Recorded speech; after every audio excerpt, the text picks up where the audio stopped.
You see me? Oh, we're here. Sorry, guys. Don't know what happened. I don't know what's going on.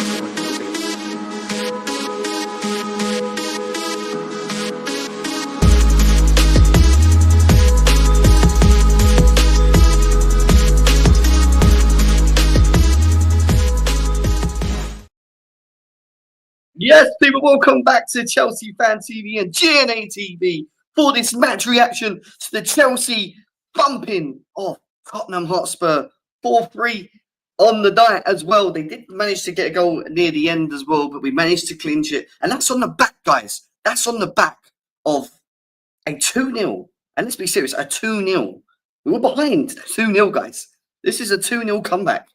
Like, but we're going to talk more. My head's just at the moment. I'm really, really happy with what I've seen today. And it was a big challenge for us. And obviously, we're going to talk about it a bit more in terms of how the game went and whatever. And, you know, it was different. For me, it was a different way today, just in the back, on the backs of how poor we was in the first 20 minutes and going behind, conceding, you know, conceding the goals we did. And it was always about, could Chelsea come back? Could they take their chances and could they create enough? In the past seasons, we wouldn't have seen that. Over 200 people in the building right now, guys. Make sure you're smashing the like buttons if you love that. I want to see everyone hitting the likes buttons for Chelsea right now. Second in the league, up the fucking Chelsea, down on the Spurs scum. That's what I say. This is what we're about. Let's cue that intro.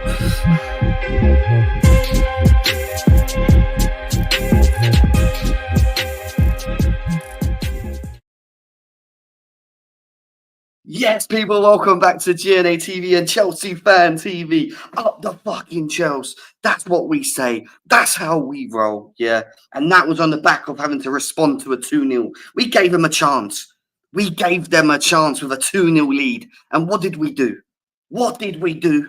We came back. We came back. We stuck together. We stuck to the plan. And this all comes from the manager himself. You know, implementing in them to keep going, keep creating, keep pressing, keep working. And eventually the abilities of our players just took over. We were miles better than them from 1 to 11 player-wise. We knew that. And let's just not lie, because Tottenham fans can't get away with this. They rushed back Romero. They rushed back the other guy, Van der Ven, next to him as well, yeah? They rushed them all back. They rushed them all back for this game. And on paper, you look at it, it's a strong Spurs side. And they started better.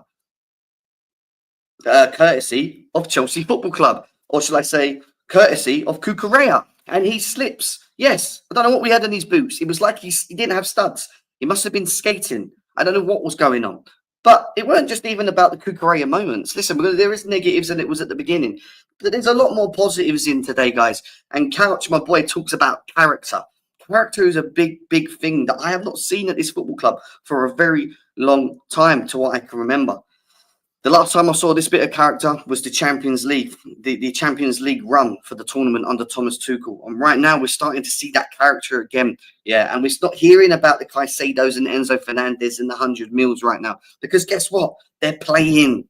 Yeah, and we're going to talk about them a lot more as well. Now, listen, there were some bad performances across the pitch today. Like, not individual performances, I thought, across the pitch, where it just wasn't their game. But overall, we stuck together, we worked hard, we kept going, and ultimately we got the result, and we had to get the result, guys. I said it, you know, we all said it. We should be beating this Tottenham team. The form that we're in, the way that we're playing, we're always going to create. It was just all about, do we not, you know, can we limit the bozo moments? Can we stop the bozo moments? Yeah, you know, or, you know, he sets us up tactically wrong, which I can't say he did, because I thought, looking at the lineup, I thought, yeah, expected. Same as Aston Villa, same instruction. Go and do your thing.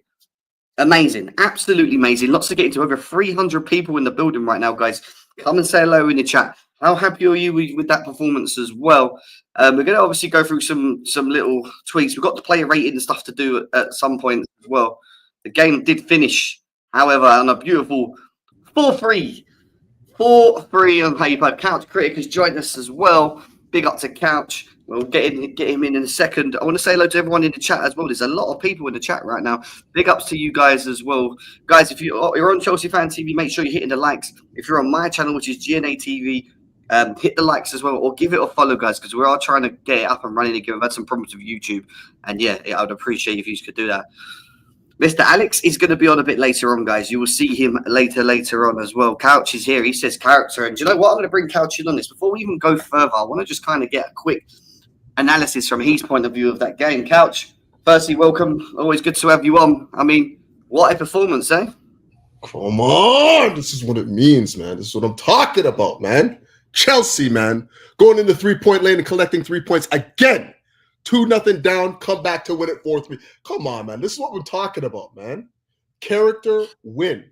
This is exactly what we needed, man. And, I don't want to overanalyze this game because I'm still just coming off the euphoria of a win. I felt that we played well in portions of the game. I say about like 75, 80% of the game we were playing well, but just not seeing the breakthroughs. And, that first 15, 20 minutes, we just got blitzed, individual errors. It's so funny too, because I actually put on my Twitter, the only post I made pre-match was no individual errors and we win this game. No individual errors. And then sure enough, 2 individual errors right off at the beginning of the game, and we're down 2-0, right?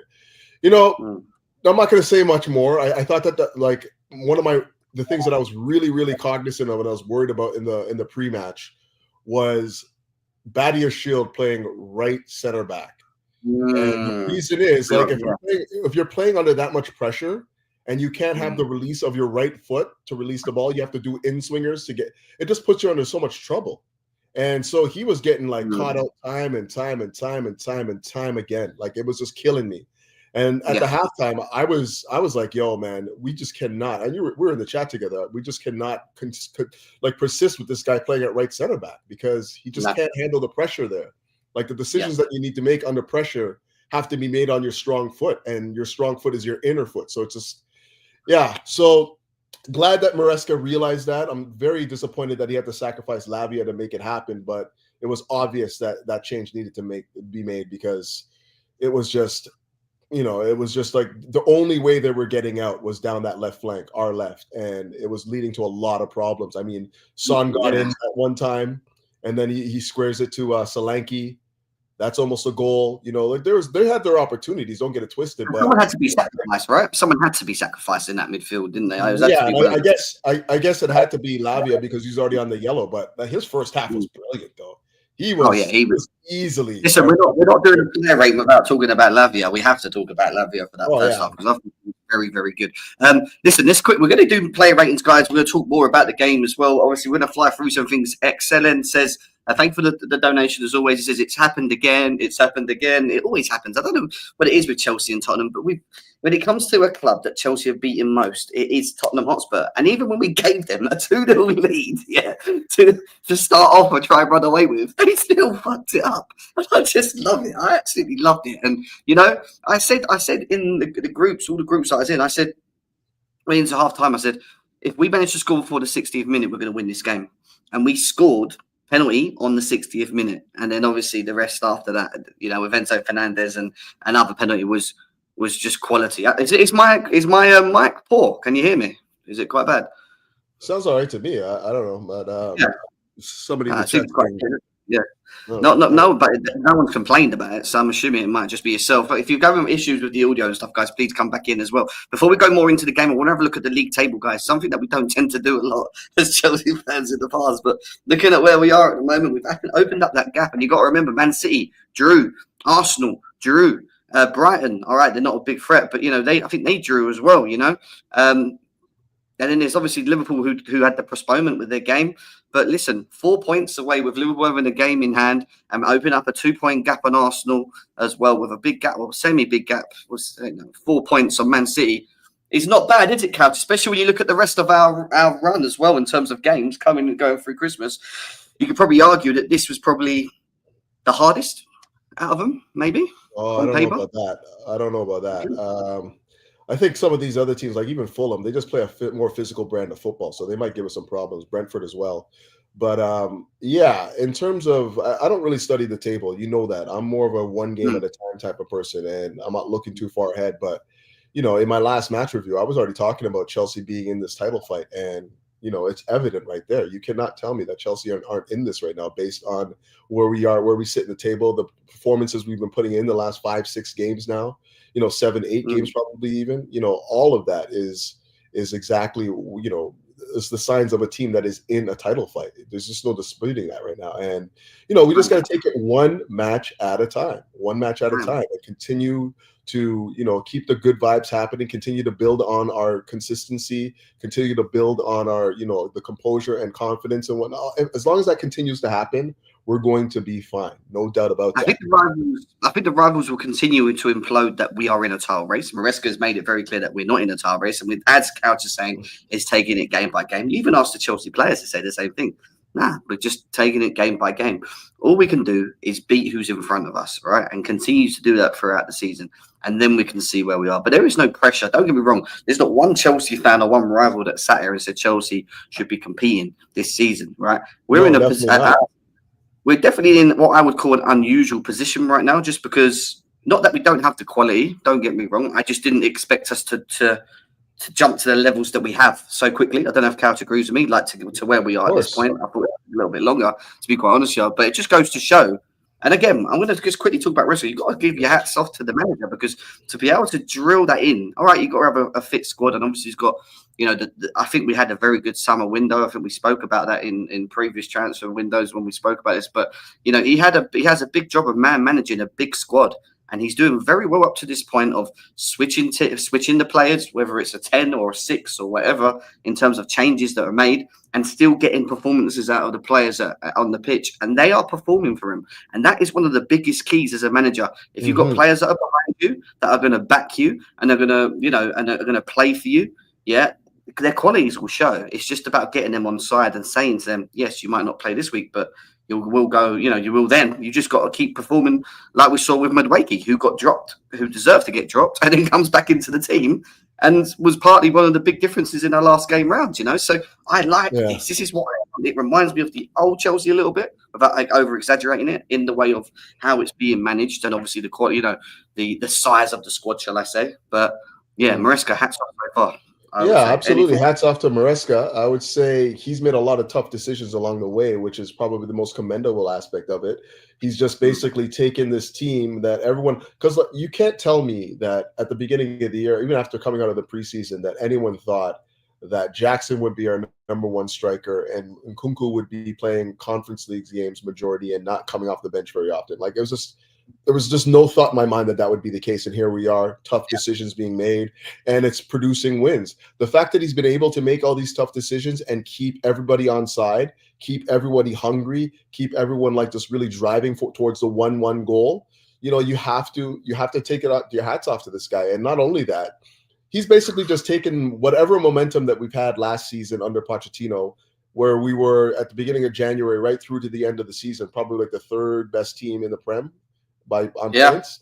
He's taken that and now kicked it on even further. Like, this team found a little bit of synergy and connection at the end of the year, and now we found even more. With the additions of Neto, who I didn't think had a great game today, if I'm being honest.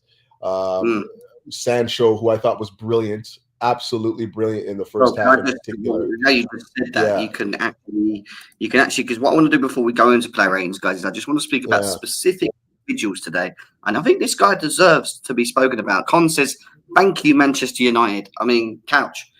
There was a discussion when we were getting him over. Some people were unsure about the sign of Sancho. Me myself, I was quite confident. I knew the qualities that he has, and I think I keep saying it. His qualities are very different to what we actually have off the wing. I think they're all different in their own ways. But if you get the best out of him, and we're seeing it, in my opinion, right now. He is, what a player to have for 22 million, 23 million, whatever it was. Quality, absolute quality. I mean, how was his performance for you today? Oh my God. He was just weaving magic down that left flank. How many times did he dribble past, and pick the right passes too? He should have had at least 3 assists today for me, the way that he was finding the spaces and cutting it back into areas. I remember that cut back in the first half for Cole Palmer, where I don't know how he mishit it. I have no idea how he mishit it, but these were happening time and time again, where he's getting into these dangerous areas and just picking the right pass. Obviously, he scores a banger, an unbelievable strike to get us right back into the match. But the goal is unexpected, because I don't think that it was something that it just came out of nothing for me. But everything that he was doing in the buildup and whatnot, his ability to get on the ball, dictate the tempo of it with his dribbling, find the passing angles, the depth touch that he uses to play the ball in. He was brilliant. I think that he slowed down in the second half. He didn't play with the same sort of like verve and intensity. Yeah. And Yeah. it cost us a bit down that flank. But, overall, I still give him like at least a 7. I know we're getting to the ratings later, but he's at least a 7.58 for me. Yeah, for me, he was unbelievable. I wanted him to start this game. I was one that advocated. Yeah, I remember we talked about that. I was thinking Madueke and Netu, but he's definitely proved me wrong with that selection because Sancho was brilliant. Out of the wingers today, he was the best. He was better than Neto today. I thought Neto was quite quiet from easily. He was his ability to dribble in tight spaces and find them little it's how he executes. It's how he does the ability to beat a player, but then he knows how to find a pass as well, which is a dangerous part of the time. And it's just, for me, he's very different, and I like how he plays as a winger. He's my type of winger in how they play in terms of beating one man, two man, a bit like Eden Hazard a little bit with the way they beat him, play the ball in, run off him, receive, blah, blah, blah. It's a little bit different to a Neto or a Madueke where they're one-on-one and they're just very direct and they just skip past you and then they make that pass. Like it's just different. And his goal today, that's not like, honestly, the timing of that goal as well, for him to take the ball and cut inside and take that shot and finish it as he did in the 18th minute. That was a big trajectory to us actually going, do you know what? Come on, let's go. Like, yeah, we've been shit the first 20 minutes. And listen, we're going to talk about that. Yeah. But, he got us going again because we did wake up, and we did get control of the game. And we started seeing that Chelsea, picking pockets, Lavia doing crazy passes, by the way, like absolutely crazy passes from deep, beating mans and playing feeding balls through and into Enzo, and then Enzo doing what he was doing, which is very, as for me, is equally important today as well. And it was very good from Sancho, but we're going to obviously come back to him in a bit later on. The next one I want to quickly go on, I mean, we talk about him, I don't think we talk about him too much, Couch, but I think in this moment in time, I think we have to talk about him where is he? No, not yet. We're going to get to them later. Is this man? Because, again, I don't think he had Palmer again. Carefree Cole Palmer. No, I don't think he had the best of first half. I think you saw it in the group chat. It was very like, he's not really getting involved. He should have, Enzo set him up inside the box, which was, by the way, the hardest part of that was Enzo's pass to him because he had to cut out two players into him. And, he sort of fumbled it. I thought, come on, Cole, like, we're creating chances, like, you're better than this. And then, all right, there were penalties, but to have the audacity to come out in that second half and, but by the way, one of them he got as well, penalty wise, but to do the Panenka the way he did, and, and how cool he is. And like, he's just unbelievable. 17 goal assists in 15 games, Couch. He is, as Con here, he is just really, truly special. And this squashes the whole, can he do it again, in my opinion? Everyone said, he's one season. Like, I mean, don't forget that he's also made Chelsea history by making the most goal and assist contributions in one calendar year. Like, obviously, the former record was Jimmy Floyd Hasselbank's of 23 years. So he's doing it. Like, if 2024 is any indication of what we're going to see going forward in 2025 and beyond, he is going to be a hell of a player for us. But like, it's not okay. Granted, in build-up play in the first half, I thought that he was a little bit wasteful. I thought that he had opportunities to find people in space. I thought he had opportunities to score goals and didn't take it. But in the moments in the second half where he was being counted on to produce a bit of magic, man, did he ever. Like, let's not forget the two guys that he dribbled and then laid it off into space to Enzo Fernandez for what would have been the match winner at that point in time. Like, he was just dancing by guys. And it's moments that make brilliant players for me. I'm serious about that. Like, I think when you seize the moments, more often than not, if you seize enough moments, you're going to be considered a brilliant player. We'll forget about the one where he mishit it in front of goal, and then the other one that loops over top of the net, when he takes opportunities and creates moments of brilliance. And he's done that. He's done that again today, and long may it continue. We got a brilliant player on our hands. 100%. And again, like I said, we'll come back to now. The last person I want to talk to, and it seems like I am only talking about the players that have scored today, which I am for now, because again, I like reviewing the goals. Is I have to do it. I just, I'm going to do it. Enzo Fernandez, left foot strike too. By the way, left foot strike, volley. Can I just say, like, Couch, like, we all know class was permanent with Enzo Fernandez. I mean, there was a moment where we know he wasn't playing too well. But this Enzo Fernandez that you're seeing right now, is this the one that you can see where we have, the reason why we spent the money that we have on this guy? Because today, again, the goal was beautiful. And the one thing we've always said about him is he should be scoring more goals, isn't it? We should, because he's got the quality to do that. Left, right. That finish, by the way, of his left foot is ridiculous. I'm not joking. That was hard. That was a hard execution, and he put that into the bottom corner in an important, very important moment. His skills, an Arsenal fan. Yeah, thought you'd come in here waffling after your draw, mate. Shut your mouth. Great finish, and not just that with him today, right? He was further up the pitch again. But he was just heavily involved in everything that we were doing. For me, pigging balls right, left, doing his thing. Playing through balls, creating that chance for Palmer. And I think off the ball, he's still done his bit, and he done what he could. Don't get wrong, he grew into the game. What I have to say about this guy? It's always I would never evaluate a strong Enzo performance based on what he does offensively with the ball to feet. It's always what he's going to do out of possession that I measure to say whether or not he has a good game, because we know what he can do with the ball. We know. But if you're going to play in the midfield, you have to do the other work in order to be a competent midfielder. And today, 5 of 9 of his ground duels won, put in 2 tackles, had 2 interceptions. Like, he's busy. He's working. He looks better, he does look he? fitter. Like he's moving. He just looks better. He just looks good, man. He just looks good. I mean, the ability to talk about, like, we're now afforded the ability to talk about what he does on the ball because he was so good off the ball. Like, for me at least. So yes, the long balls, the switches out to the left, found Neto in space at least 2 or 3 times, man. And then also just like that finish was just deft. Like, how do you strike it so cleanly on your left like that? A volley at that too. You know what I mean?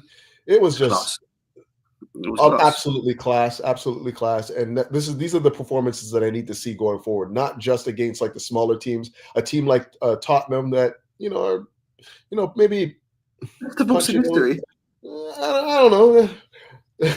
Best of he's playing Tottenham. It's not really one of the top teams. One thing I would say, Captain, he's now doing it a bit more consistent. Performances are consistent. We can't sit here and say that he's only doing one game here, one off. It's like he's performing for me right now, and he's important, and he's starting. He now is starting. Like, when you just know Enzo Fernandez is starting games because of his, and you have to when he is playing like he is. And it wasn't even just the goal stand. Listen, the goal was great, but it was the 1-2, the little chicks over the top that he was doing, and the little through balls in behind him. Always playing.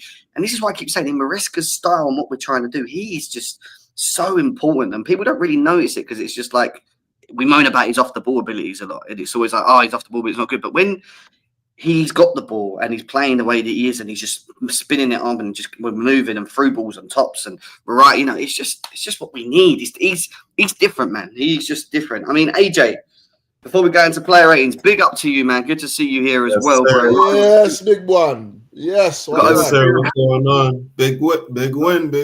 Yes, yeah, it's an interesting one. I was going back before we go onto Enzo, guys. Smash the likes. Over 300 people here. Subscribe if you're new. Follow these guys as well, Couch Critic and AJ as well. We're going to do player ratings very shortly. I want to get AJ's. You can talk about Enzo because we're going to do player ratings in a second anyway, AJ, so you can elaborate on it more. But in terms of the game, mate, how did it make you feel watching that? That was just mad. The game itself or Enzo? Just the game. Let's do the game. Do the game and then just a bit on Enzo. Go on. Yeah. Going into the game, I was pretty confident, because we've been playing well. And also Spurs has, they've been going through some rough patches right now, to say the least. But I was, them 2 goals kind of rattled me, and just giving it up in the same way, like with Cucurella, I'm just like, what the hell, So it was crazy, but I'm glad that after the second one, one mistake you could kind of get away with, but 2 mistakes is kind of crazy. So I'm like, damn, we might have fumbled it just in 10 minutes. You understand? Like, just like that. So us getting that goal back right away really got us going. Sancho did his thing on that goal for real. We've been telling him to shoot. Clearly, he's been hearing what the fans been saying. You understand? He's shooting now. That's 2 or 3 games in a row that he scored. you know. So, overall, once we got that goal back, I was pretty confident that we could come back, and I'm glad that we did. And Maresca made the change that we needed at halftime. He that was a crucial moment. You understand? Because so for what reason though, AJ? What would you say is the crucial reason why that sort we of couldn't was needed? we couldn't. Yeah, the balance with and without the ball. We couldn't. That right side was just, Badiashile is basically not even looking to the right side. He's just constantly looking central. He's not even opening his body to. Well, he can't because he's the right foot. He's so one-footed. There, and I told you guys, put Colwell there. I just had a feeling Colwell. Again, you can't put Colwell there because you need. He's better though. And he was better. It's not about better though. It's about the setup though. You're talking about balance, so you need your best. We were better balance, I think. Still. Yeah, but he was still in the middle. He was still in the middle. Now Colwell has to run the middle. That's just. Badiashile was in his natural position. He was playing off the left with Cucurella, and he was comfortable. That's what I'm saying. Yeah, he was much better. Of course, he was much better. We always knew that right side has been a problem for us. Once Fofana is not available there, it's a problem for us. We knew that. Yeah. So, but we don't really have an option. But anyway, we ended up coming back. But I was pretty confident. I think most of the fan base would say they were confident that we can come back. But are we going to do it? Are we going to do it? And the boys turned up that second half. Cole Palmer went to another level in the second half. So. Yeah, but he wasn't really at a level in the first half. That was the problem. He showed up in the second half. Oh my God, that's the problem, man. I don't think that he had opportunities to really impact the game in the first half and didn't take any of those chances, right? Yeah. It was like feeling like this was going to be one of those days where Jackson wasn't going to have a good game. Cole wasn't going to have. They had no communication between the two of them. Neto didn't have a very good game, and you were starting to think that after the first half, I was thinking Lavia and Sancho were the only guys that were performing for us, like literally. Yeah. And it turned around in the second half again. The difference between what happens in the first half and second half between Poch and Maresca is just night and day. Like how many times under Poch do we come out even at winning the game and come out just look like a team that does not know what they're doing in the second half? And it seems like under Maresca, we seem to come out with more intensity, more composure, and more just killer instinct. And I knew the goal was coming. I felt like it was going to come because the Warriors just put so much pressure on them. There was so much pressure being applied. And, it was just a matter of them just making that one little slip up to lead us to getting the goal. And fortunately we got it, with who was it? Was it Basuma? Basuma just looking overly aggressive when Caicedo crashes the box, right? Big up. All right, let's get into the because there's still lots to go. We've got a good half hour, maybe 40 minutes to go still of this, guys. All good, Abraham, as well. Good to see you. Over 350 people here today, guys. Big up to you guys. Let's go. In on the reaction as well. Keep running it up, Joel. Big up to you. Big up from the Bridge Raid. Let's go. All right. We do the player ratings, and we haven't really spoke about the negatives, which is the goal. And I think that's obviously going to start when we come to the defense and obviously Sanchez. And I mean, look, I thought Sanchez was just. I keep saying it, and I'll continue saying it. I just don't think he's comfortable. I don't feel comfortable with him in goal. I just think he's really poor on the ball, and he was poor a couple of times in that first half where he played it out. They could have got a third from. He got the ball in his left foot and just coofed it out for a throw in, and it didn't even go anywhere. I don't even know where it went. I think it went up to the top row of the blooming stand. I don't know what he was doing, but he's just got this way about him still where you just can't trust him. And we all agree. Everyone here I know agrees about when it comes to Sanchez. But the first goal for me, listen, Cucurella, he slips. I get it, right? Yeah, we know Cucurella slips. But then it was, for me, it's like, okay, so what's the reaction after that? Because there's a good 20-odd seconds there before they actually score. Yeah, they're 1v1 at that point, though. Yeah, they're all 1v1 at that point, right? Yeah, so what we do. So, number one, Colwell ball watches too much because Solanke starts here. Hold on. What goal are you talking about? What goal are you talking about? First goal? We're on the first goal. We're on the first. Okay. Yeah. But then I just don't understand Sanchez's position in all this because even though the ball goes into the back of the net and he gets in front of Colwell, it's an open goal. He's not even in the goal. The guy's behind him, diving. It's got we can crash it. There's so many different things to crash it on Sanchez for. That goal is not one of them for me. That goes No, down but well. it's not. It's not something like if there's so many we're talking, but I'm just saying we have Sanchez on the screen right now. We're talking about a goal that he had nothing to I do still with. don't understand that goal positioning wise, Couch. Wow. I don't understand. I don't understand what he was mean, doing. the fact that the fact that Solanke got into that position, I'm not again like I have no issue with crashing it on Sanchez, but let's at least find opportunities to do that. Like, don't just pick out any moment in the game and be like, "Oh yeah, Sanchez, look what he did here." Like, who cares? What the error that was made for that goal was not down to him. That was obviously no, but he was wearing the wrong boots. Still, you can't ignore his positioning on the pitch. His positioning in the goal was weird. I'm not blaming Sanchez for anything that has to do with that goal. I just think not in any way, shape, or form.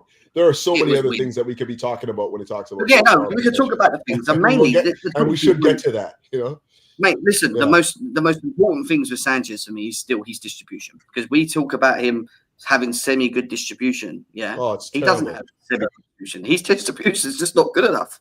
Like, it's just not good, in my opinion. But you know, I think he's. I think that he's a hit and miss as far as his distribution goes. But I feel like the last game he played against Aston Villa, his distribution was spot on, Well, the problem I have is when he dwells on the ball too long and he puts the defenders under too much pressure, and then when he releases it into the midfield and cannot find the feet of the midfielders or the attackers coming back, he was diabolical in that regard today. Like, I think there was one that actually where he clears it out and it goes right to the defender or to the defender. And then it goes, I think it crosses the box. It goes to maybe it was, I want to say it was Solanke, and then he makes the save off of it. But like, we shouldn't have been put in that position in the first place. That was just a terrible pass, you know, and like that happened at least 2 or 3 times that game. And not only that, it's about recognizing who's on the pitch with you. Like, what foot do you want to, if you're passing the ball out from the back and you have Badiashile on the right, why are you passing it out to his right foot when you know that he's left-footed? Like, he can't receive the ball, because there's one where he clears it to him and Badiashile just hits it off his right foot and it goes right back into the middle of the midfield. And I'm like, that's because you played it to him on his right foot when he's under pressure. You have to, like, these are the details that I'm talking about when I'm talking about like how to play football. Like, this is why. Exactly. You know, it's the element, because he just can't. These are the details, man. Knowing what foot he's on, what's the strongest foot, pass it there. He's dwelling on the ball, inviting on the pressure, and then when the pressure comes, he can't handle it. So yeah, there's a ton of things to talk about with this guy, like without question. Does he deserve a chance? Maybe. You know, I think still. I keep saying I think Jorgensen's probably better than him on the ball in moments. It looks more comfortable on the ball anyway. He gives it away too. Yeah, but I don't think we've seen enough. And I keep saying it. I don't still think we've seen enough of Jorgensen to actually say, okay, this is our evaluation. I've seen enough of Sanchez in the sticks to know that he ain't our number one goalie. He just isn't. Even in the limited moments I've seen Jorgensen on the ball, he's given it away. So like again, we're talking about conference teams, right? So I'm just like, I do think we're in a place now though where, you know, Jorgensen can come into the team. You know, I think we've given Sanchez that long, what has it been, 3 months? You know, he's had the opportunity. I do think he is making a lot of small errors within the game that maybe he could get a period on the bench in the Premier League. Because Jorgensen played last game, he played well. You know, I feel a little more comfortable with the ball at his feet. You understand? Sanchez still makes good saves. You know, he made a great save against Son late in the second half, where he anticipated and came out, closed the space. So he's still doing his thing, like in terms of saving things, but he does cause too many moments within the game. He does get away. It's crazy how many moments he gets away with. You know, that's the thing he's blessed with. He's blessed with long ball accuracy. You're right about that. His long ball accuracy today was, he had 21 attempts, connected on 3 of them. That is diabolical. Not in the way a little bit. Not in the way that Maresca wants to play. And if we're going to play this like high risk football from the back and man marking across the pitch, and you need your goalie to be able to execute passes to players quickly so that they can execute the next pass in the transition, he needs to be confident. He doesn't show enough confidence for me. He always looks a little bit like with the ball all the time, you know. And I think tactically we did have an error from Maresca that he corrected in the first half from the first half to the second half, because if you notice, Normally, how we set up playing out from the back, we have our two center backs flanking Sanchez. What we did this time is we moved Badia Shield further up the pitch to play like on the right side, and then you had basically who was it? Colwell and Sanchez centrally. So that was the partnership in the middle, right? And for me, that just did not make any sense whatsoever. First of all, of course, having Badia Shield flanked out to the right and not tucked in to help with the progression of the ball. And then also having Sanchez have to take on so much of the responsibility of building up from the back. It was just bad. Yeah. He corrected in the second half, which I'm glad to see, but that's something I would be talking about in my match review for sure. It just wasn't good. Yeah. Mark Cucurella, who we're going to go to now, says, sorry, Blues, and throws in the bin. It looks like the boots that he wore for the goals that were his fault. He's put out a picture there. Bro, 2 times is insane, man. 2 times is crazy. But going on to Mark Cucurella and his overall performance, I mean, listen, the first 2 goals is ridiculous. Like as soon as he slipped the first time round, I get it. Sometimes you just think, oh, it happens, or I just stay on the pitch and it won't. And when it happens the second time, yeah, you should have changed their boots the first time, brother, not the second time. But listen, at the end of the day, he's moments of slipping. Look, can you control a slip? Let's be serious. No, he slipped it. At the end of the day, it's one of the things, right? But again, if you look at the second goal, even when he does slip, there was moments before they scored that we could have prevented, in my opinion. And it's the fact that when he does slip and they get the ball, and then Enzo tries to tuck in and cover because he's obviously slipped, they play the ball into Kulusevski. Why are we allowing Kulusevski to cut in on his left foot? What are we doing? Like, you're allowing this guy on his strong foot to just take his time, and then, all right, it's unlucky because it goes through Lavia's legs because he's obviously trying to block the ball, and it goes into the bottom of the goal. But, in terms of Marc Cucurella, I think after that moment and then moving forward, I thought he was fine. I don't think he was. I wouldn't sit there and say he had an atrocious game today. I don't think he had the greatest game. I don't think. I mean, just the way he started alone, like I can't honestly. And they didn't really attack down his flank very often, but he was caught out more than a few times that game. He won some good duels as well. Because it didn't lead to a goal. Yeah. I mean, he won 3 duels today. He won 3, right? Yeah. I don't think that. Keep in mind that we had possession for most of the game. I think we had about 68, 69%. So we weren't really put under the cosh very often. The moments that he was caught out, he definitely was looking poor. Like I'm not gonna sugarcoat it for anybody today, man. Like if you didn't play well, you didn't play well. He was okay after the 2 the whole game though. That's my problem. He wasn't poor the whole game. He could drop his head off and he lost himself because it wasn't like that. These performances. He gave away possession a bunch of times. I don't know. Like we can evaluate it in so many different ways. He gave away possession a lot. When he was challenged down the flank, granted, it didn't always lead to a goal or anything like that, but it was definitely getting the Spurs back into the game. I think the game shifted for me when that Brendan Johnson guy had to come off the pitch because he was giving him trouble. He was giving him trouble down that flank. So, I mean, however you want to evaluate the game, I don't think that he had a good one. I say he hasn't today didn't match his standard that he's set over maybe the last 6 months, Not even close. But I don't think, he didn't do anything besides the 2 moments, which are big moments. You know what I'm saying? Like besides those 2 goals. Yeah, he didn't do anything. Like the guy slipped. It's not like he made a mistake. He just slipped. What can he fucking do? Do you know what I mean? Like if you slip, you slip. Like he won.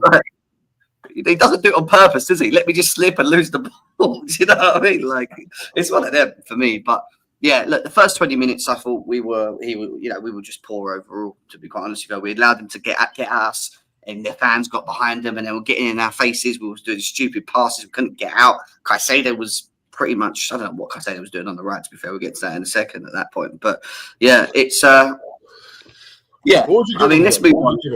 What would you give him? A 5. Oh wow. Why? What would you say?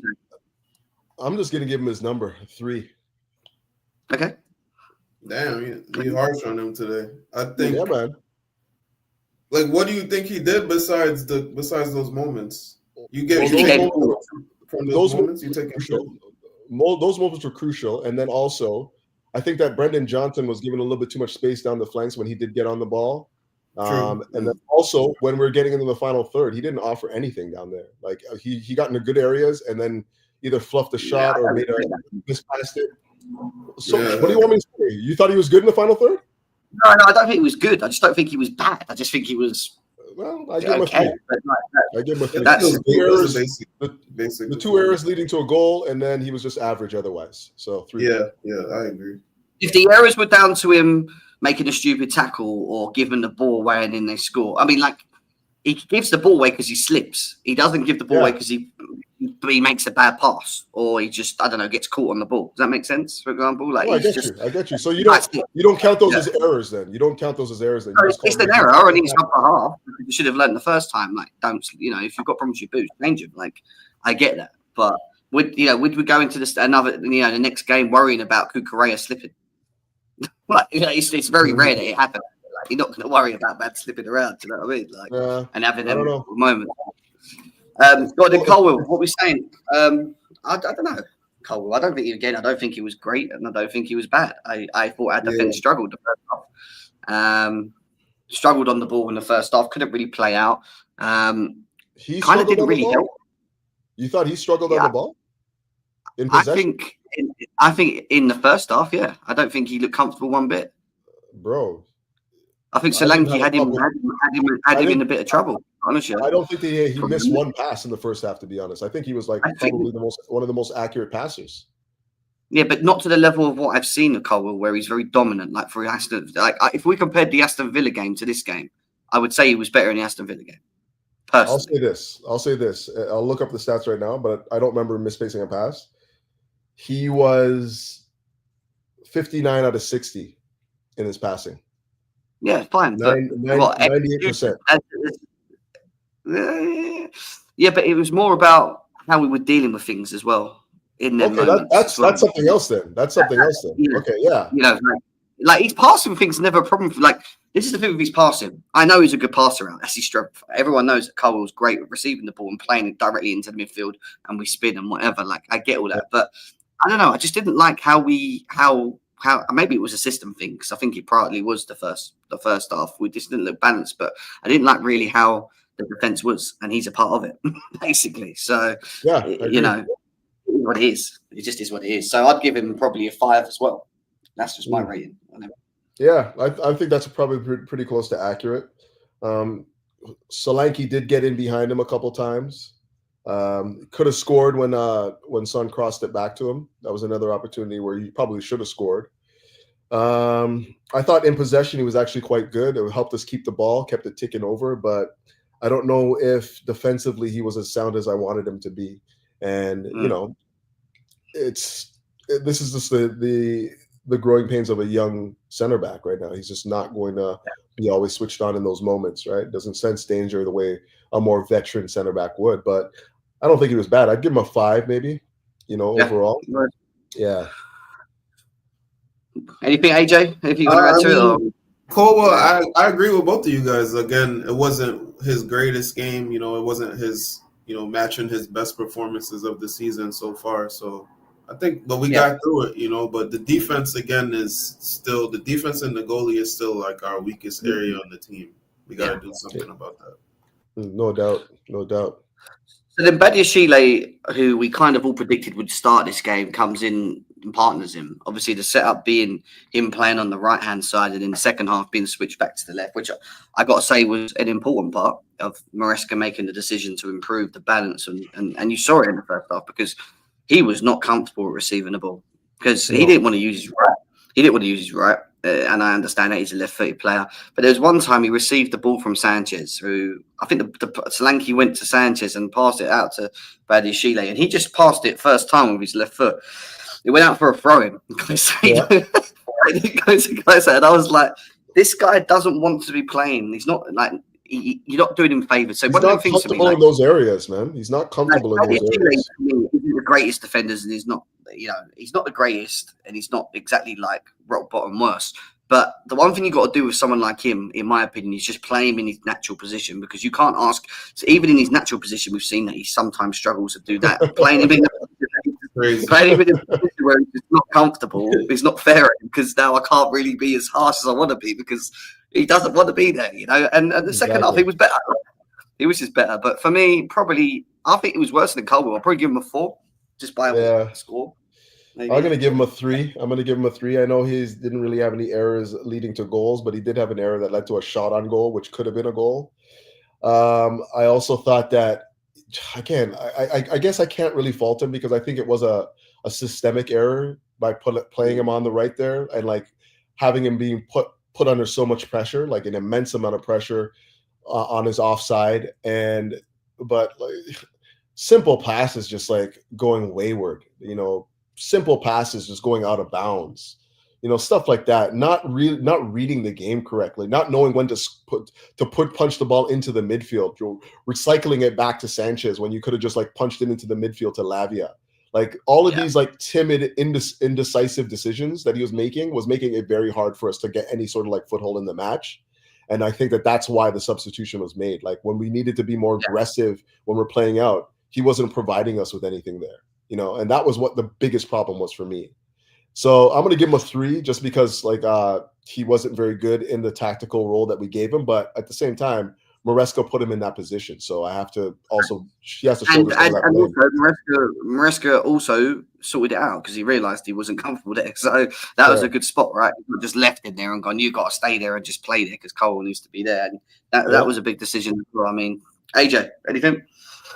No, I mean, like you guys said, he wasn't in his best spot. I would give him a 4 just because he had a better second half. He played better in the second half. He did win a couple duels, but overall, I don't know. I used to be a fan of Badiashile, but I don't know his like agility and movement, change of direction, like his like proactiveness of like reading the game. It's just lacking, So I think it's a clear area that we can upgrade. Yep. I mean, if he's gonna be a deputy to Colwell, then I don't think that we need an upgrade there. But he's just got to be. He's like 3rd or 4th choice for me right now, maybe 4th actually. Yeah. So it's just what it is. Moises Caicedo, his performance should he still been on the pitch? Is an argument. No, we should have got a red right. Oh man. Listen, do you know what? I like the Caicedo we had in the second half. He was just so much more comfortable winning balls, winning them high, playing balls, just looks comfortable there. And listen, we saw it at Villa where it was like, could we use Caicedo in the right position and get away with having Lavia and Enzo all on the same team? Is that the only way we can actually see them all together? Well, today I thought the first half, I don't think and again, I don't want to be too critical of him because it's just not his position, but he was just sometimes just well too far up the pitch. And when we tried to transition and move further up the pitch in the first half, we found it very hard to use the wings, especially from Badiashile's side, because he just couldn't. He just didn't have the ability to be able to find the passes that he needed to down the down the right flank. It wasn't comfortable. So what I think I said it needed to do more than anything was maybe just drop closer to him a little bit more, and I just thought the gaps. I know what you thought, but I just thought the gaps were just too big. The space they were attacking us down that flank a lot in the first 20 minutes, and it was hurting us a lot. Yeah, but I don't know if that's necessarily down to Caicedo though. Like, no, system for sure. And that for me is where we were all. Remember, we said it in the pre-match. I was telling you guys in the pre-match that was the area that I was most concerned with. Even with Caicedo being out there, it's just like they're going to catch us in transition, and then you're going to have Badiashile out there. All of that stuff. We talked about this, right?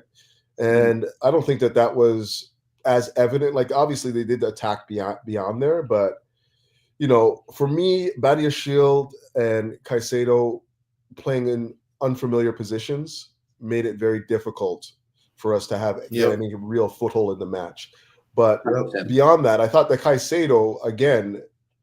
He was just imperious, like especially in the second half. Obviously, you move him inside, he starts winning tackles. He starts dictating the play a little bit more, moving the ball quickly. I loved his switches. I liked when he thrusted forward. Obviously, he won the penalty too, But Mm. all of his actions in the second half, I thought were aggressive enough to get us in a position to win the game. And I feel like that's his mentality. He's not a guy that wants to be on the pitch and not win games. Like, you can tell he'll do whatever it takes to win. And he hasn't really had a bad game for me, to be honest. Like, even if you look at what he's done at right back, center back, sorry, 6, 8, it doesn't matter. He's always played well for us.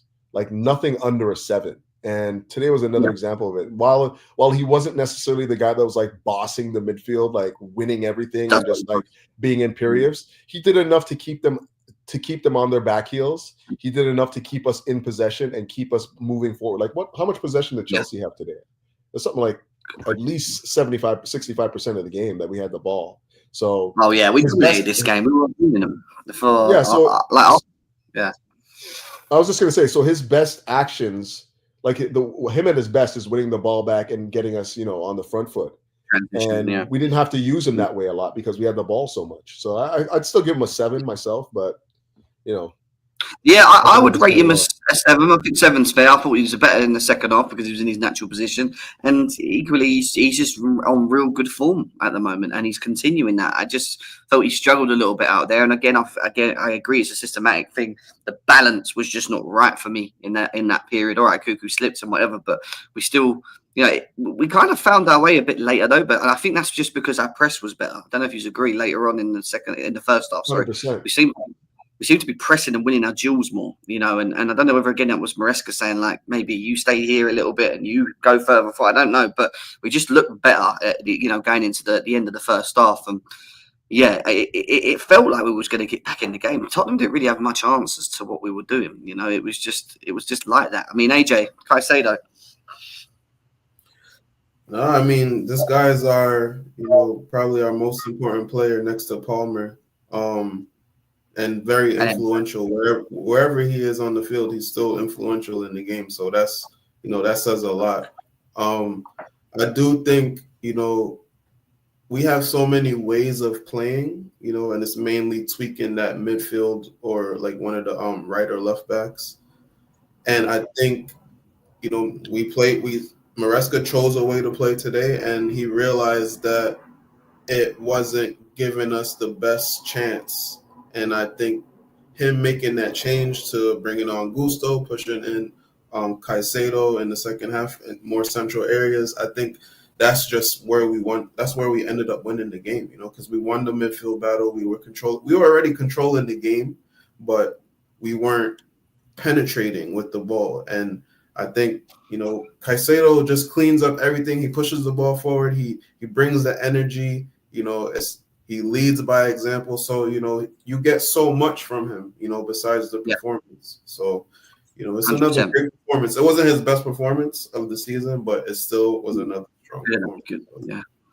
So we're going to go to Romeo Lavia, who only played half a game, and we got told the reason he got taken off wasn't because of the elbow. It was actually a tactical decision by Maresca to bring him off. Now, I would probably say he was our best player on the pitch the first half. I mean, some of the things that I was seeing him do, we all know what his abilities are, but he's the youngest out of the midfielders we have as well. To be able to receive the ball and know where you're going to drill a pass, and I mean drill, and execute it as clean and as well as this guy was doing it in the first half, was just, they couldn't deal with it. Every time he got the ball and he won it, whether he won the ball or he received the ball, the next pass would be into Enzo or into Palmer, but it'd be quick and direct. And it would then, once they received the ball, they had so much space to turn around and run and run at the defense. And it all starts because Lavia, when he gets the ball, he doesn't dwindle on it. He bang, bang, bang, bang. And it's his execution that really, really impressed me today. And his passing ability is ridiculous. He's actually ridiculous from deep. It is very, very, very good. For me, before he came off, he was an 8.5. To be honest with you, that's how good I thought he was in that first half. I thought he was running it. And it was a shame he got taken off. But you can't argue with Maresca at the moment. Because it could have been any three of them, to be fair. It could have been Caicedo because he had a yellow as well, I think, didn't he? But no, I don't think he got a yellow, actually. But yeah, no. It was the right substitution. In hindsight. It was the right substitution. Talk about your boy, man. Yeah. I don't really have a boy, but yeah, I've been touting the Romeo Lavia horn for a while now, just because I just think that he's a fabulous player. And in the first half, I thought that he was immense. Like his just like getting on the half turn, dribbling past the first wave of the press, punching it right into the feet of the attackers. Like everything that he was doing was just exceptional. Winning the ball back, he was just good. But he also picked up that yellow card when Kulusevski was breaking on him, and at that moment, you had to make a decision about what you're thinking about the rest of the game is going to look like. Obviously, we had to address what was happening on the right side of the pitch for us, with Badiashile and Caicedo not really having any really sort of like communication understanding with each other. And yeah, the sacrificial lamb in this regard had to have been Lavia, just because he was on the yellow, and you had to move Caicedo away from that position, or not Caicedo, sorry, yeah. Badiashile away from that position. And that only meant that you're not taking Caicedo off because he's not at risk to be being sent off in a game that looked like it was going to go that way. It looked like somebody's going to be sent off. And so he took off Lavia, made the right decision. Tough one again. Maresca making tough decisions again and proving to be right.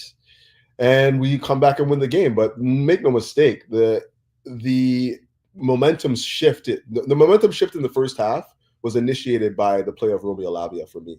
He was our best player. I agree. AJ. Again, you guys said it all. I think Lavia, he's like so technically accomplished, and he also is great at positioning. So I think that makes for an excellent midfielder, because he's, like somebody said, he's confident once he gets the ball. He knows that he's going to execute the pass, the turn, the dribble, whatever he needs in the situation. So, he's just a great player to have. It's crazy to have Caicedo and Lavia, and then have Enzo. It's kind of crazy. Yeah, it's crazy. But also, Lavia ends up being the player that might get pulled off the pitch when we need to change the approach. You understand? So, he might have to at least get used to that for right now. It also depends on the in the moment, right? But it also depends in the moment with how the game's going. And taking Lavia off and leaving Enzo on was because we needed Enzo further up the pitch to be doing what he was doing. At this point, you're losing the game. You're chasing it. You need your creators on the pitch. He's our highest assister. I think him and Palmer are on the same now, actually. I think. So it's.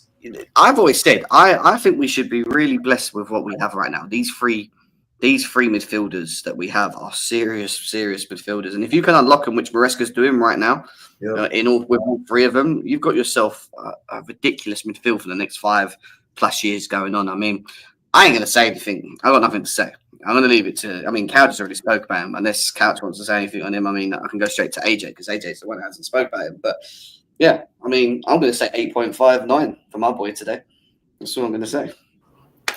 I'm just loving the energy that he's bringing and the intensity he's bringing, because we already know he has the technique. He could pass, he could, dictate, but he's bringing the energy, and he's bringing end product. He's finishing, and he's not scoring basic goals too. Look at the types of goals that he's scoring. It's like Lampard-esque goals where you're like literally hitting half volleys, top of the box, burying it, hitting your corners. Goalie has no chance. You understand? So, this is what we've been asking Enzo, because he's been on the team for a little while now, but we haven't seen his shooting quality for like 2.5 seasons. We're like, can this guy shoot? We thought he could shoot. In the World Cup, we saw you score a banger. What happened to that? So, it's coming out now, long may it continue, because it's such a weapon. Because now getting goals from midfield, because you might not get too many goals from Caicedo or Lavia, so somebody got to score some goals from the midfield. He's doing that, so getting that from him is just it's a blessing. He's the one that's putting assists and goals on the table right now from midfield, and that's something that we need, right? Out of the three of them, and he's the furthest one forward, so it makes sense that he's the one doing that. And he's more than capable to do it. Like Couch has already said, we were talking about earlier, he's more than capable of putting balls in the back of the net. He's more than capable of creating and bringing the type of creativity that, and I've said this for a very long time about him.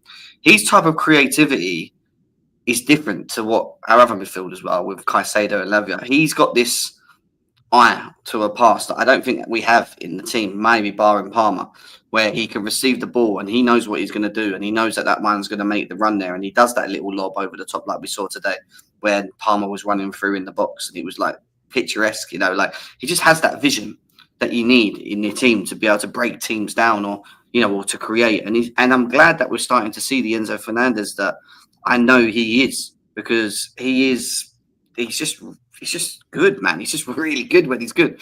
So it's funny though, because and this is not going to meet with you're not going to like this, but he's playing the exact same role that he's playing under Poch, the exact same role. And I think that the difference now is it's true. It's 100% the exact same position, right? And the difference that we're seeing right now is there's balance on the pitch. Yeah, and that is provided by with. I still think that. Sorry, go ahead. There's also something else to that as well. Not just that. I agree with that. It's not the massive amounts of spaces that we used to see under Poch, where he had to cover A to B things. I think that's down to the balance again, right? Because now we have Lavia coming into the midfield, and he's supporting him in that regard, right? So he's kind of liberated. Like he's been liberated in that role, but make no mistake, that was the exact same role that was given to him last year, And with that said, he's taken it and he's actually flourishing in that role now.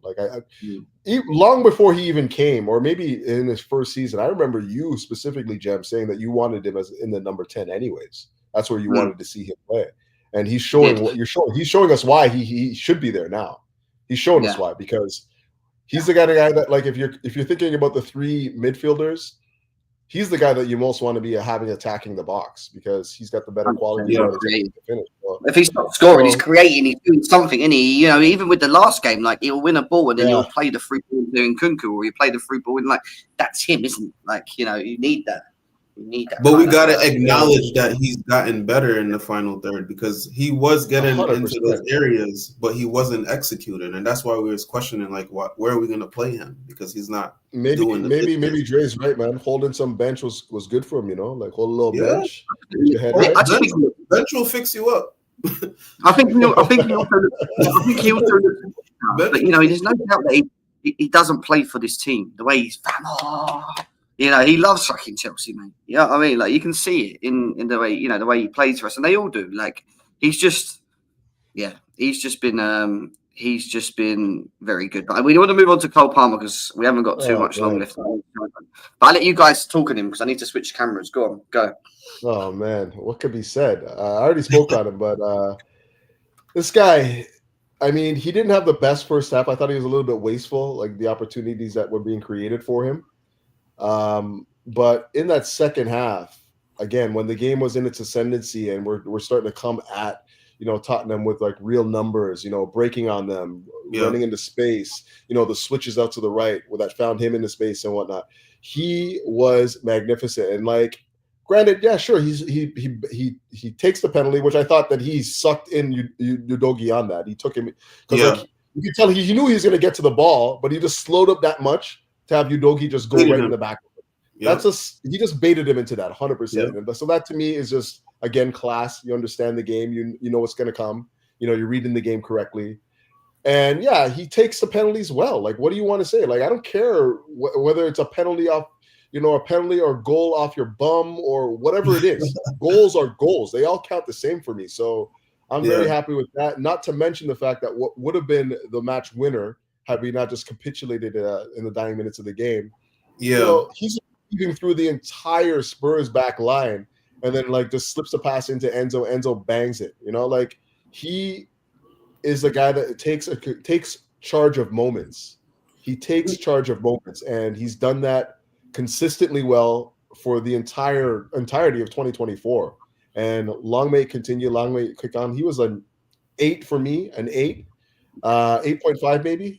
But I still think he could have been better, which is odd because I'm so happy that you just said that, because that's what I was gonna say.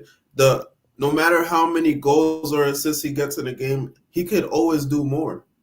That's Yeah. how many he creates so many opportunities for himself and for the team. It's so consistent, and it was a conversation, last season. Is he world class? I think at this point we have to acknowledge that Cole Palmer is a world class player. You understand? Like, he's the things that he's producing and just the output he's provided. People say, "Oh, he's just scoring penalties in big games. He's not scoring in the big games." How old is Cole Palmer? Is 22 years old. This is what he's doing at 22 years old. He's gonna get better. You understand? 17. Is it 17 goal assists in 15 games now? That's ridiculous. Yeah, they just put out a stat that said he scored the most goals or involved in the most goals for a Chelsea player in a calendar year in history. Mad. Like, That's crazy. That's insane. That's insane stuff, And we always say when that you think of the guys that we have at this club, what we've had at this club. When you think of the guys that we've had at this club, to have that number is unbelievable. And yes, Shaq, it wasn't a pass per se, but he did create the space. He dribbled to about 3 or 4 Spurs players and then tried to square it, and it deflected into the path of Enzo. But irrespective of whether or not it was a pass or not, the work that he did to get into that area that created the goal was next level for sure.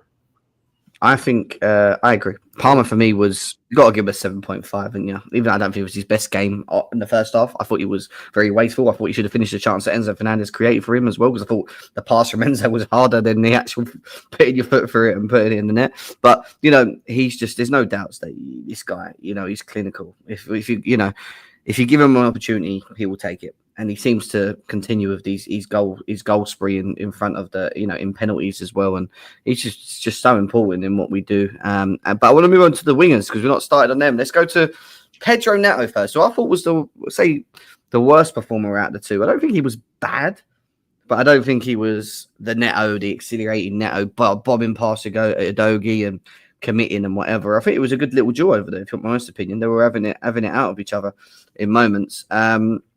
Yeah, I would probably say probably a 5 to 6 for me. I'm surprised Madueke didn't come in the game in the second half as well. Me too, actually. But yeah, me too. Yeah, I think. Did he? I didn't even see him come on. Didn't even see him come on. It was about an 86 minute or something like that. 85th, 86th minute. Oh, snap. I was asleep. The thing with Neto is he didn't have a bad game. He just had a quiet game. You understand? I think just the flow of the game. And first of all, he was on that right side. The right side was just dry the whole first half. Like, it was, you're not getting that side. So that's true. Second half, he had to. So he's just working with scraps, and then he was more of a support player today. So he still held up the ball decently. Neto just he did what he needed to do. But I do think I was surprised Madueke didn't come on earlier, because Neto was one of the people I was saying that could come off. Like, maybe it was around the 60-something minute. I was saying, maybe we need to bring on Nkunku and Madueke. But, I don't think anybody had their best game today, if I'm being honest. Yeah, I would agree with that. I just thought he was muted, like Neto. He got into good areas, I thought. Using his dribbling and pace. He got by Udogie 2 or 3 times and just didn't have the final ball today, which is rare for a guy like that, right? Like, you expect him to be able to find that final ball.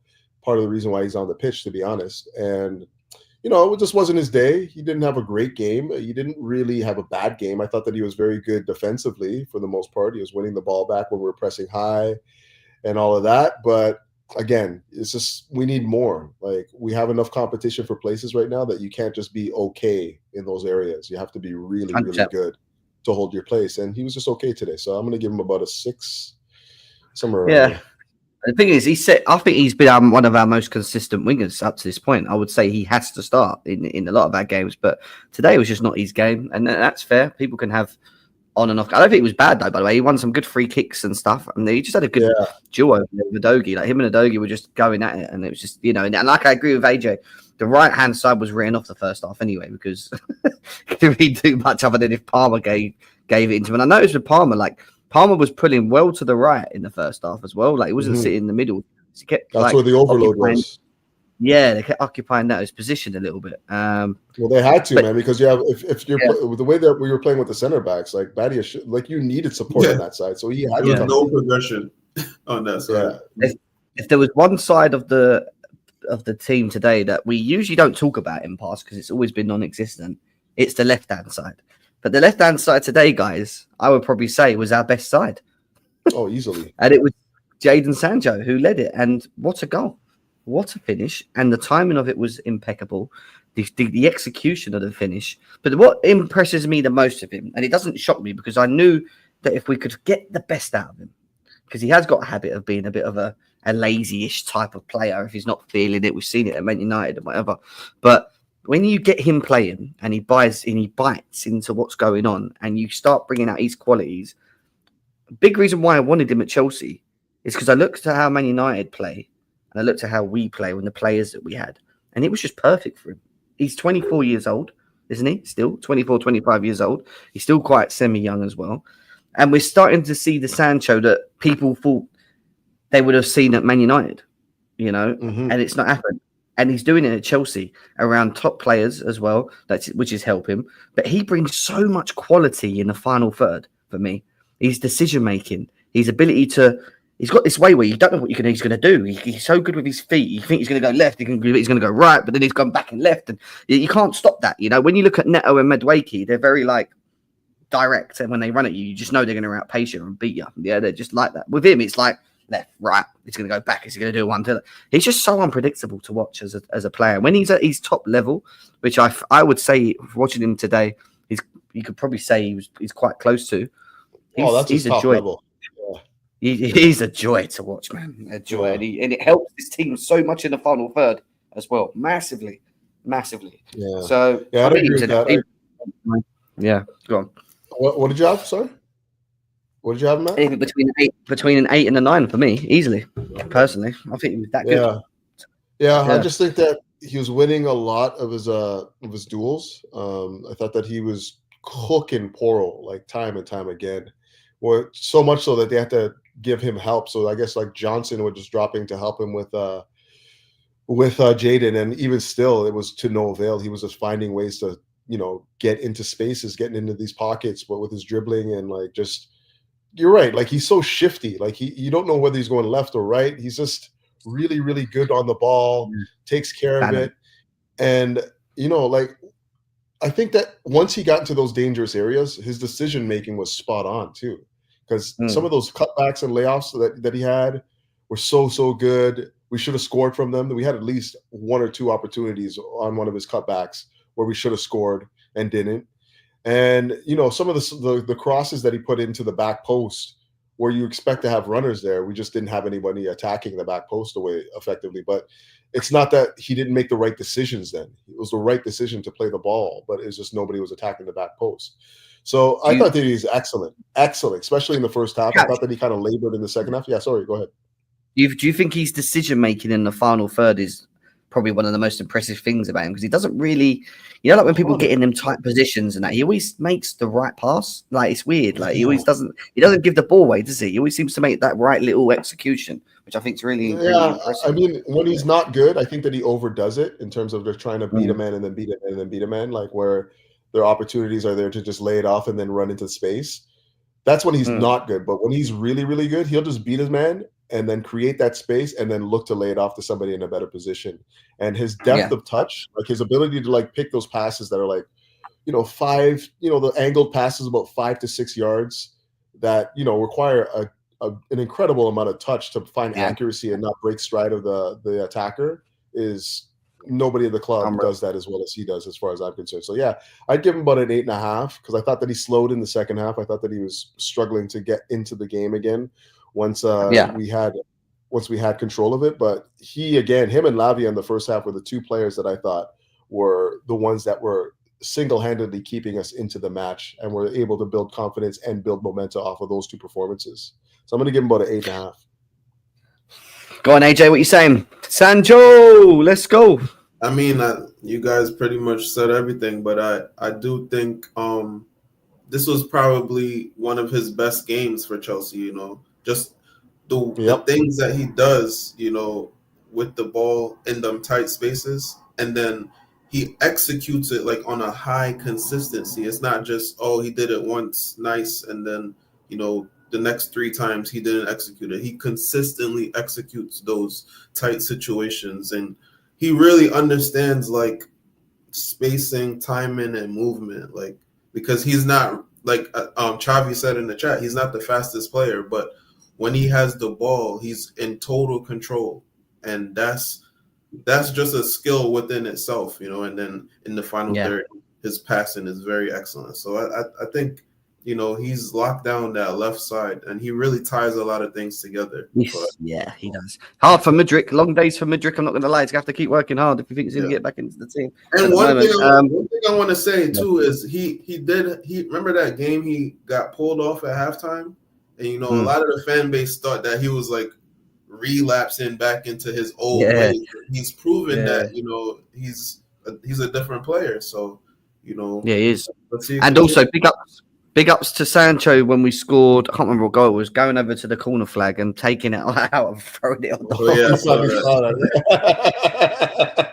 And do you know what? Fuck you, Spurs fans, for all the shit you was throwing at our players. Yeah, I'm so glad. I was sitting there going, they were 2-0 up, right? And they were throwing shit. Every time Palmer and Enzo took corners, they were launching things at them, yeah? I was praying to the Lord that this would have happened to you. Lose that. Yous are the reason why you probably lost today, and the Lords and everything and above made us win this game, because you fuckers are idiots, mate. You should get banned. You should get banned. 100%. Stupid twats. Fucking scumbags. But the stadium didn't even stop them from doing it. Like, they just let it happen. Scumbags. They're just ridiculous. The stewards are idiots. Anyway, I'm going to say this, and I know you're all going to go, oh, here we go, Jem. Don't do this. Yeah, I thought he had a poor game today. I thought he was wasteful on the ball.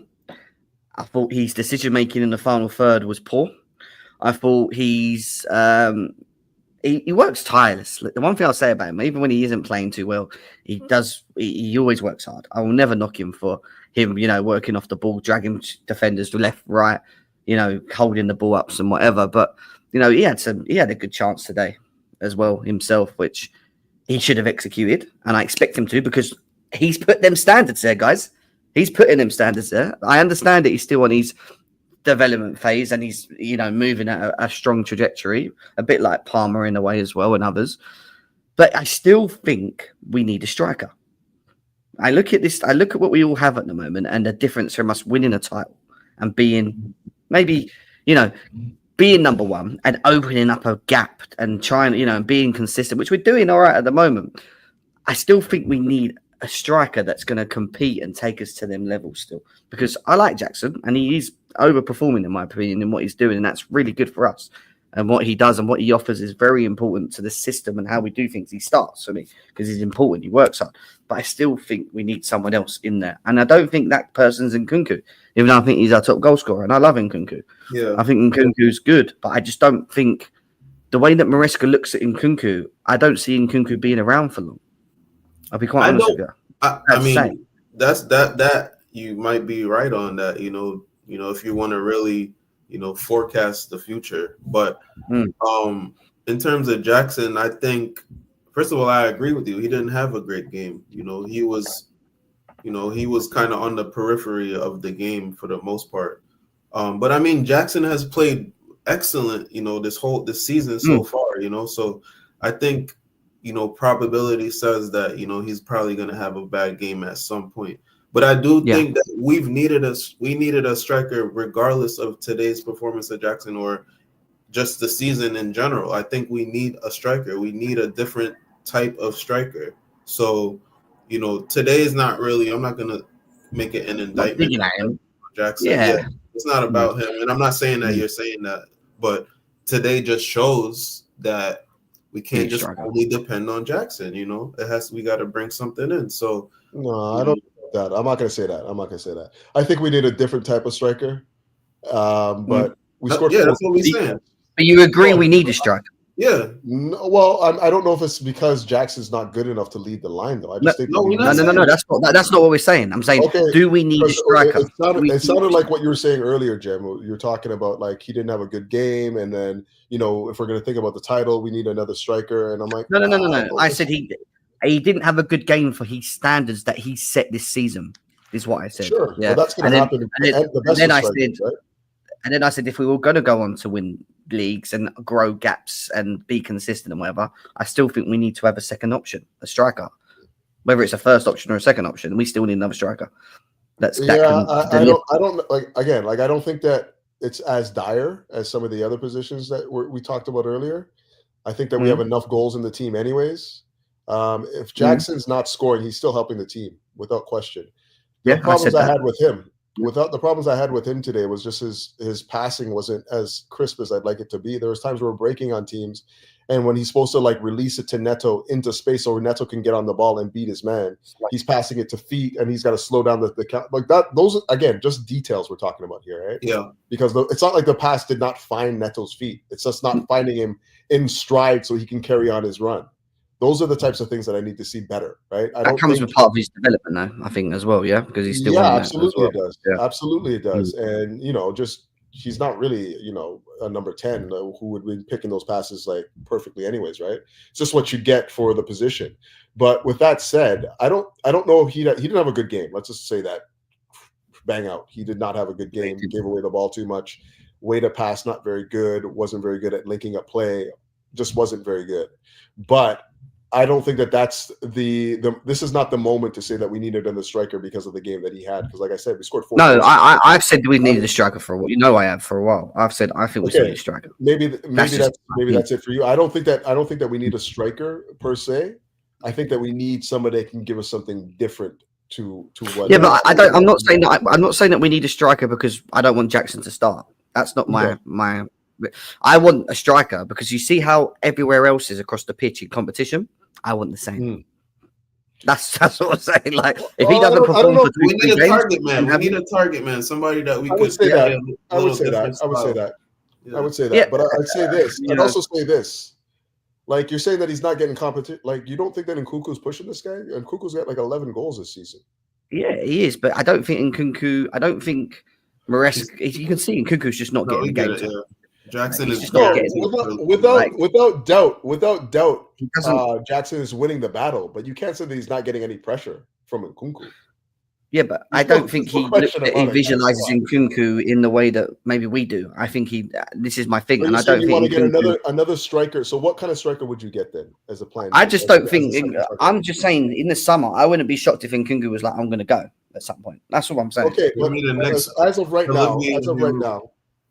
as of right now, what would you get? What would you bring in? I think you need a target man, whether it's someone that's on their own development phase but on the up trajectory. Yeah. Okay, I agree with that. I get that. I'm not saying go and buy a guy. You know who I'm going to say. Yeah. I'm not going to say go and buy him because there's a big price tag there, and I don't think we need to spend that much on a striker to the point where it's like dire. Back to when we got Romelu Lukaku days, for example, right? It's not at that dire stage, but I do want competition there, and I do want another one that can maybe add to it, bring a bit of competition to him, so he knows in his head he's not always going to start if he's not performing like we do with the wingers, and it just keeps him going. Like we need an aerial. We need somebody. I agree with that. 100%. 100%. To round off the team. Even if you bring in a guy like that in January, it doesn't change. It doesn't really change the start. Yeah, Jackson starts. We're not getting this. And Xavi, everyone knows that. Like I think it was M or Xavi. Yeah, he's not a striker, but like he's still pushing him in those areas. Nobody wants to see Nkunku play as a striker and start for us there because he's just not. He doesn't give us the same sort of energy off the ball. Like he doesn't really press. He's not a guy that but he gets into incredible areas and he's a clinical finisher. Those are the two things. I think in Nkunku's best position, he will not play. That's just my opinion, and because he doesn't visualize him there. I want to see Palmer not playing every game, even though he's still important and he scores in moments. But I don't think Palmer has to play every game if he's not playing that well. And I think you then put Nkunku in that 10 role. But Maresca sees Felix as the next in the 10 role. not Yeah, in it's Kunku. so odd. He sees in Kunku as a striker, and that's where I'm a bit like, fine, I think but and I just don't know if it's gonna, And I Kunku don't know if doesn't that's really gonna, do that middle third work, where you see how Exactly. Cole comes and gets the ball off of Caicedo, off of Enzo, off of Lavia. And Kunku plays in those spaces that Cole starts from, but he doesn't move around the pitch the way Cole Palmer moves it. And João Felix moves a little bit more similar to Cole Palmer. So I You're think probably that's right there. why it's gonna. And he Kunku's carries the just a ball second very. striker, essentially. You He's know what the somebody problem was? pressing the I box. really wish they would have just got that transfer right and brought in my boy Omorodion, because that would have been perfect. Because then you have I'm not even kidding. I'm not even kidding. I'm being 100% on this. I think that guy would have What been about Durant? plan B. Durant's another one, but I'm thinking the only reason why we brought in Felix is because the Omorodion deal fell apart, right? True. So he would have been, Easy you think about it, he would have been so perfect as a plan B, a bullish. Bringing him in the 60th minute. Oh my goodness, man! Talk about Delap. Ready to go. Yeah, I like Delap too. I like him too. Maybe we'll probably end up with Chris. Maybe we'll end up with Chris Wood at this rate, the way he's playing. So who knows? Yeah, you know what I mean? And I do like Delap though. I'll say that. I do like Delap, and he will be an option when Ipswich go down for sure. But I'm hoping he doesn't score enough goals to keep them up. But he looks like he's going to be a problem for teams. Yeah, 100%. All right, guys, we are going to get to in the end because I know they want to upload some stuff on Chelsea Fan TV. Keep smashing the likes as well. I just want to quickly have a look at the fixture list next for us, because obviously this is a big win for us today. There's no denying that this was an important win for us. I know they're all important wins, but this for me was when I look at this game and then I look at what we've got coming up, and obviously we're going to quickly just have a look at that now. Let me just bring it up for you guys as well. It's here. Obviously we've just beaten Spurs 4-3. Starting next on Thursday, you probably switch 10 players on that, and we'd probably still get it done, which is I'm not really worried about because we're through anyway. And then it's Brentford at home, which has been quite a testy one for us, isn't it, in the past, because they seem to give us problems. I don't know why, but that's the first Premier League game on the 15th of December. Then we've got Everton away, which is another ground that we've not really had. But again, the way we're playing at the moment, I just don't see how Brentford or Everton.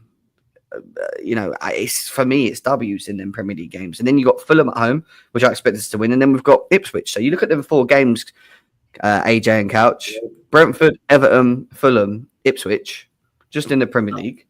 That's got to be maximum points, guys. No, surely. One game at a time. One game at a time. Where we are right now, I'm not looking past Brentford, because I told you at the beginning of this stream that team will probably give us more problems than the Spurs did, to be honest. Yeah. They play a physical brand of football, and they play very, very direct. And if you looked at the state of our defense right now, the way we played against Spurs, the errors that we have back there, they can cause problems for us. So I'm not looking past Brentford. I refuse to look farther than 3 points ahead. As I've always been saying, you guys have been always trying to gourd me into looking 6, 7, 8 games in advance, and I'm like, I'm not doing that. No, but that's not what I'm saying. I don't do that myself, but I need to. You don't do that, but AJ knows what I'm talking about. AJ knows exactly what I'm talking about. Yeah, and I got to ask you about them 10 points. You said you wanted 10 points out of this run. I said I wanted 10 12. Points. You got 9 right now, right? Yeah, we're doing well. You got 9. No, Brentford is going to be tough. Brentford is our. That's.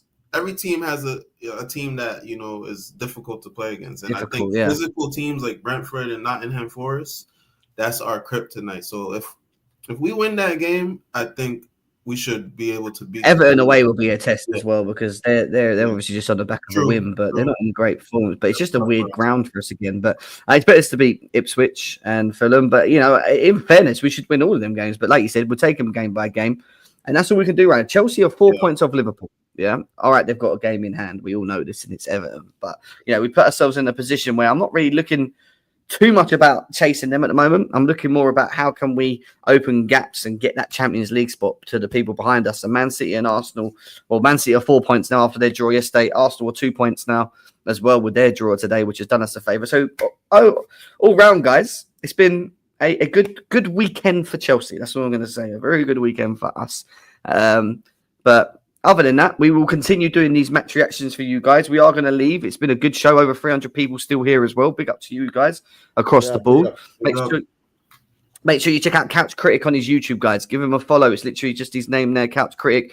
He's literally always uploading on the back of games. Are you doing one today or tomorrow, Couch, on this one? Yeah, I'll probably finish one up today and have it up ready to go for tomorrow. But yeah, it's a pleasure to be on here, and like not just a good weekend, a great week for Chelsea. Like Great week. Yes. Obviously, we had the Villa game and then the Southampton game, and then also this one. So it's been a great week for Chelsea. Like the what of our rivals and whatnot in and around us dropping points as well. Like this is a good situation to be in. So and you know what? Up to Chelsea, let's keep moving. We actually deserve this. See, shit we've been through for the last 2 No doubt.